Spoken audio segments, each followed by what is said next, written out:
Welcome back to new video. Learn with learner के इस study platform पे आप सभी का एक बार फिर से बहुत बहुत स्वागत करता हूँ।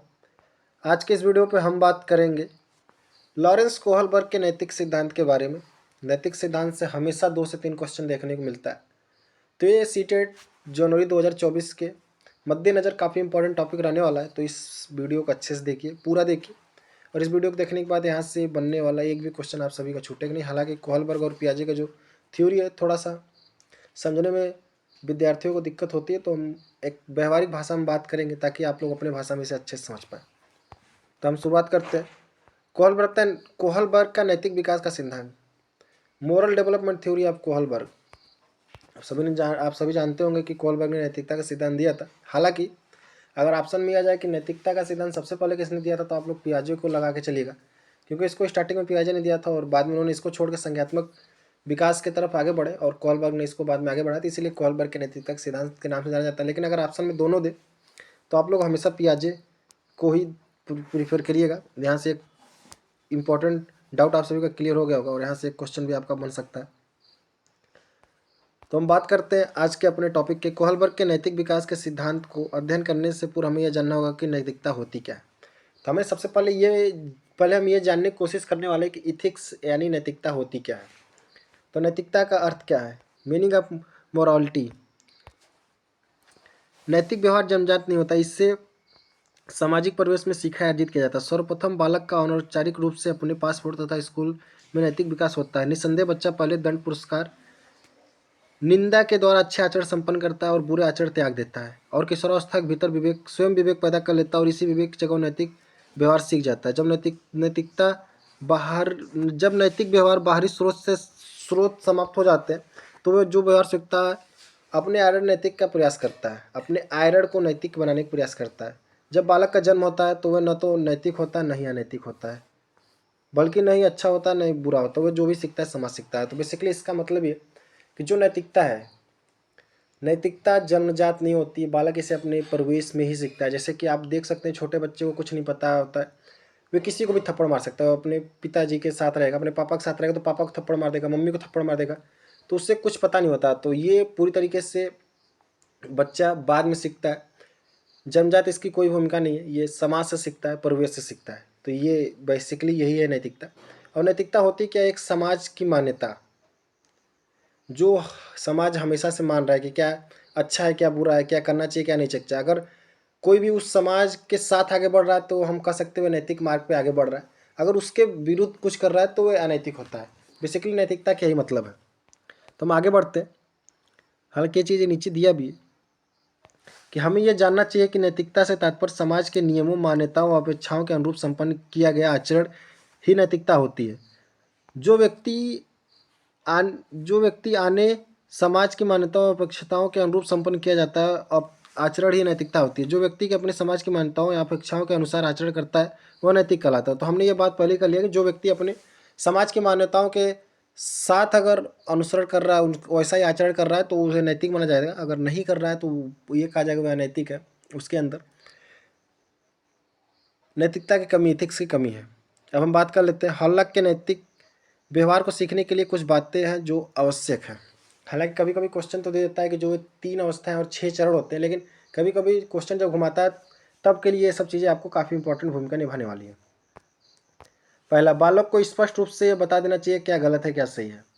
यदि बालक अच्छा आचरण करे तो स्वयं ही प्रसन्नता का अनुमान होना चाहिए, यदि बुरा आचरण करे तो स्वयं ही खेद होना चाहिए। तीसरा, ऐसे व्यवहारों का सामाजिक रूप से वांछनीय होना चाहिए जो अति आवश्यक है। इसका मतलब है कि उसका सामाजिक रूप से एकदम अनिवार्य कर दिया जाना चाहिए, जो बहुत जरूरी है ऐसे आचरण। बालक को यह बताने का प्रयास करना चाहिए कि कोई व्यवहार या बातें क्यों सही है क्यों गलत है। ये चीज़ें बालक को शुरू में अगर ये हम समझा देंगे क्या सही है क्या गलत है, तो वे अपने अनुरूप शुरू से ही ढालेगा। जैसे कि शुरू से ही समझा दिया जाता है कि चोरी मत करो, ये मत करो, तो बच्चे के सबकॉन्शियस माइंड में ये चीज़ें काफ़ी दिन तक रहती है और बच्चा फिर इसी तरीके से अपने आप को ढाल लेता है और एक अच्छा नागरिक बन जाता है। अगर हम इस परिप्रेक्ष्य में देखें तो एक नैतिक नागरिक बन जाता है। आगे बढ़ते हैं। नैतिक व्यवहार का विकास बालक के समाजीकरण का महत्वपूर्ण लक्ष्य होता है। नैतिक विकास के साथ माता पिता की अभिव्यक्तियों का यहाँ मतलब होगा एटीट्यूड, पालन पोषण की विधियों तथा परिवार की सामाजिक आर्थिक दशा का भी सीधा संबंध होता है। बच्चे उनके माता पिता, परिवार के अन्य सदस्य, अध्यापक प्रभावशाली नमूनों का या मॉडल का कार्य करते हैं। मतलब बेसिकली क्या है कि बच्चे के नैतिक व्यवहार को सर्वप्रथम उसके माता पिता, उसके बाद परिवार वाले, उसके बाद स्कूल के लोग ही प्रभावित करते हैं। ये लोग उनके लिए एक रोल मॉडल की तरह होते हैं। अगर परिवार में सब कुछ अच्छा है, परिवार में अगर अच्छा परिवार है, अगर किसी टीचर का परिवार है, किसी अच्छे पद पे बैठे लोगों का परिवार, तो देखेंगे तो बच्चा भी शुरू से ही एक मैनर सीख जाता है और शुरू से वैसे करता है। अगर आप चोर का बच्चा या फिर किसी ऐसे का बच्चा देखेंगे, शुरू से हुए भी अपने आप को कुछ वैसा ही मवाली टाइप का समझता है। तो ये चीज़ें होती हैं कि जैसा उसके आसपास का व्यवहार रहता है, बच्चा उसी तरीके से सीख जाता है। नैतिक विकास के पक्ष, एक्सेप्ट ऑफ मोरल डेवलपमेंट। नैतिकता के विकास के कई पक्ष होते हैं। अलग अलग मनोवैज्ञानिक द्वारा नैतिकता के पक्षों को विभिन्न तरीके दी गई हैं, भिन्न तरीकों से की गई। नैतिक विकास के पक्ष, मोरल नॉलेज, पहला नैतिक ज्ञान, दूसरा नैतिक संप्रत्यय, तीसरा है नैतिक तर्क, मॉरल रीजनिंग, मॉरल लॉजिक। उसके बाद है नैतिक व्यवहार, मोरल बिहेवियर। तो हम अब बात कर लेते हैं नैतिकता की अवस्थाएं, जहाँ से आप देखेंगे तो सीसेट, सीटेट और एस्टेट जितने भी टीचिंग के एग्जाम है, यहाँ हर बार क्वेश्चन देखने को लगभग मिल ही जाता है। नैतिक विकास की अवस्थाएं, stage of moral development. Kohlberg ने नैतिकता की 6 अवस्थाओं का वर्णन किया, लेकिन इन्होंने 2 अवस्थाओं को एक साथ रखकर 3 स्तर बना दिए हैं। हमने पहले बताया था कि 3 स्तर और 6 भागों में इसको डिवाइड कर दिया गया। तो अगर पूछ दे कि कितनी अवस्थाएं हैं, तो आप 3 अवस्थाएं याद रखिएगा। अगर पूछ दे कि कितने स्तर है, तो 6 भागों में बांटा गया। 3 अवस्थाएं और 6 भागों में नैतिकता के सिद्धांत को बांटा गया। हम बढ़ते हैं आगे। तो जो 3 अवस्थाएं हैं उसे आप लोग एक बार देख लीजिएगा, प्री कन्वेंशनल, कन्वेंशनल और पोस्ट कन्वेंशनल। तो आगे बढ़ते हैं, यहाँ पे हम नजर डालते हैं प्री कन्वेंशनल। पहला रहेगा प्री कन्वेंशनल। जब बालक किसी बाहरी तत्व या किसी भौतिक घटना के संदर्भ में किसी आचरण को नैतिक अथवा अनैतिक मानता है, तो उसकी तर्क शक्ति प्री कन्वेंशनल स्तर की कही जाती है। इसके अंतर्गत 2 अवस्थाएं होती हैं, दंड एवं आज्ञा की अवस्था। पहला होता है दंड एवं आज्ञा की अवस्था, दूसरा होता है स्टेज ऑफ ईगो, अहंकार की अवस्था। बढ़ते आगे, देखते हैं इसमें क्या होता है। आज्ञा एवं दंड की अवस्था, stage of order and punishment. Kohlberg के अनुसार बच्चे का चिंतन दंड से प्रभावित होता है। परिवार के सभी सदस्य बच्चों को कार्य करने के आदेश देते हैं। इन आदेशों का पालन करने बच्चों को दंडित किया जाता है। अगर पालन न करे बच्चे तो उन्हें दंडित किया जाता है। बच्चा इसलिए ये सोचता है कि दंड से बचने के लिए आदेश का पालन करना अनिवार्य है। कम आयु में अपरिपक्व होने के कारण बच्चा किसी कार्य को करने से पहले ये निर्णय कार्य को करने का न करने का निर्णय इसलिए करता है क्योंकि वह दंड से डरता है।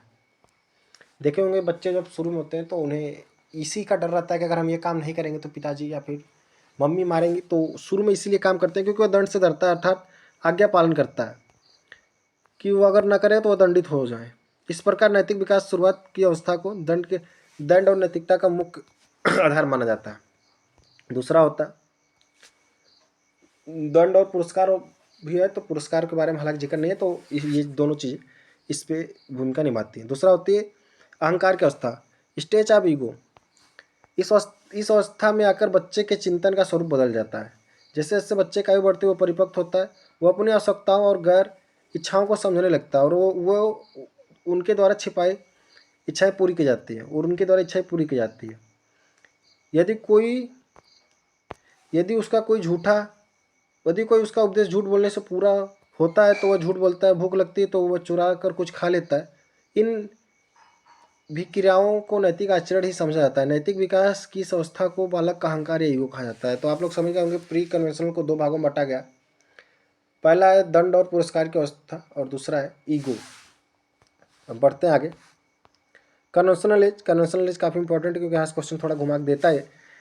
इसको भी 2 भागों में विभाजित किया है, प्रशंसा की अवस्था और दूसरा है सामाजिक व्यवस्था के प्रति सम्मान। तो यहाँ पे अच्छी लड़का और अच्छी लड़की का जो कॉन्सेप्ट है यहीं से हमें देखने को मिलता है। जो अच्छा, अगर ये क्वेश्चन कई बार सीटेट में डायरेक्ट पूछा है कि अच्छा लड़का या अच्छी लड़की किस अवस्था में होते हैं, तो ये कन्वेंशनल एज में होते हैं। तो आगे बढ़ते हैं, देखते हैं इसकी प्रशंसा की अवस्था, स्टेज ऑफ।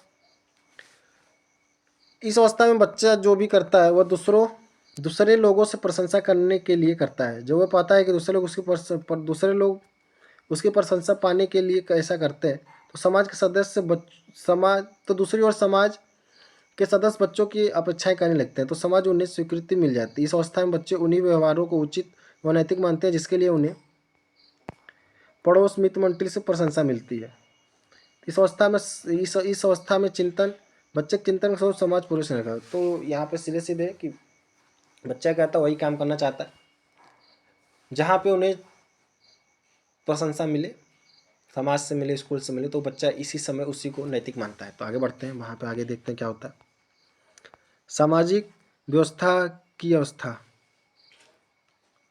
नैतिक विकास की यह उप अवस्था अत्यंत महत्वपूर्ण मानी जाती है। कोहलबर्ग के अनुसार समाज के ज़्यादातर सदस्य नैतिक विकास की इस अवस्था तक पहुँच जाते हैं। इस अवस्था में प्रवेश से पहले बालक समाज को केवल इसलिए महत्वपूर्ण मानता है कि उसकी प्रशंसा की जाती है। अब वो समाज को स्वयं एक लक्ष्य मानने लगता है। इस अवस्था में पहुंचकर वो स्वयं ये समझने लगता है कि समाज नियमों के विरुद्ध प्रत्येक कार्य को अनैतिक कहता है। इस प्रकार हम देखते हैं कोहलबर्ग ने नैतिक विकास की अवस्थाओं का क्रमिक अध्ययन किया है। तो यहाँ पर आप लोग समझ चुके होंगे, आई होप। हम बढ़ते हैं आगे पोस्ट कन्वेंशनल लेवल पे। कोहलबर्ग ने अपने तीसरे को भी दो भागों में बांटा है, सामाजिक समझौते की अवस्था और विवेक की अवस्था।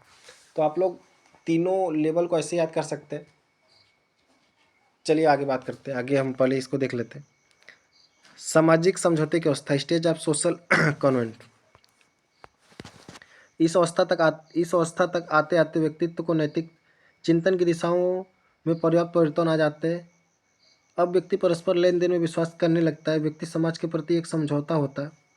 व्यक्ति को मान लगता है कि व्यक्ति को सामाजिक नियमों का पालन करना चाहिए, क्योंकि समाज हमारे हितों की रक्षा करता है और हमारा दायित्व बनता है कि समाज के नियमों का पालन करें। अगर व्यक्ति सामाजिक नियमों का पालन नहीं करता तो व्यक्ति समाज भी समझौता टूट जाता है। अंत अपने नियमों, परंपराओं, कानून द्वारा समाज व्यक्ति को स्वतंत्रता अधिकार दिलाने के लिए सोच करता है। आगे बढ़ते विवेक की अवस्था, स्टेज ऑफ कन्वेंस।